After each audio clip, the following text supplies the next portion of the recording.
The Two Encounters with Tash.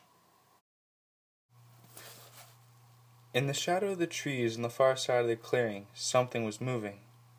It was gliding very slowly northward. At first glance, you might have mistaken it for smoke, for it was gray and you could see things through it. But the deathly smell was not the smell of smoke. Also, this thing kept its shape instead of billowing and curling as smoke would have done. It was roughly the shape of a man, but it had the head of a bird, some bird of prey with a cruel, curved beak. It had 4 arms which it held high above its head, stretching them out northward, as if it wanted to snatch all Narnia in its grip, and its fingers, all 20 of them, were curved like its beak and had long, pointed, bird-like claws instead of nails. It floated on the grass instead of walking, and the grass seemed to wither beneath it. After one look at it, Puzzle gave a screaming bray and darted into the tower, and Jill, who was no coward, as you know, hid her face in her hands to shut out the sight of it. The others watched it for perhaps a minute, until it streamed away into the thicker trees on their right and disappeared. Then the sun came out again, and the birds once more began to sing. Everyone started breathing properly again and moved. They had all been still as statues while it was in sight. "What was it?" said Eustace in a whisper. "I have seen it once before," said Tyrian, "but that time it was carved in stone and overlaid with gold, and had solid diamonds for eyes.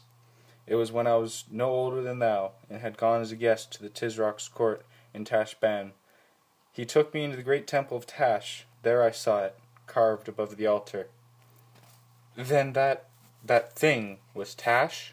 said Eustace.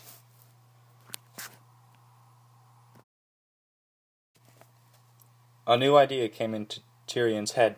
He dropped his sword, darted forward, and under the sweep of the Tarquin's scimitar, seized his enemy by the belt with both hands, and jumped back into the stable, shouting, "Come in and meet Tash yourself!" There was a deafening noise, as when the ape had been flung in, and the earth shook, and there was a blinding light. The Calormene soldiers outside screamed, "Tash! Tash!" and banged the door. If Tash wanted their own captain, Tash must have him. They, at any rate, did not want to meet Tash. For a moment or two, Tyrion did not know where he was, or even who he was. Then he steadied himself, blinked, and looked around. It was not dark inside the stable as he expected. He was in a strong light. That was why he was blinking. He turned to look at Rishta Tarkan, but Rishta was not looking at him. Rishta gave a great wail and pointed.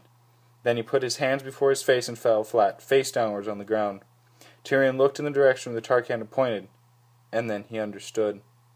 A terrible figure was coming towards them. It was far smaller than the shape they had seen from the tower, though still much bigger than a man, and it was the same. It had a vulture's head and 4 arms. Its beak was open and its eyes blazed. A croaking voice came from its beak. "Thou hast called me into Narnia, Rishta Tarkan. Here I am. What hast thou to say?" But the Tarkan neither lifted his face from the ground nor said a word. He was shaking like a man with a bad hiccup. He was brave enough in battle, but half his courage had left him earlier that night when he first began to suspect that there might be a real Tash.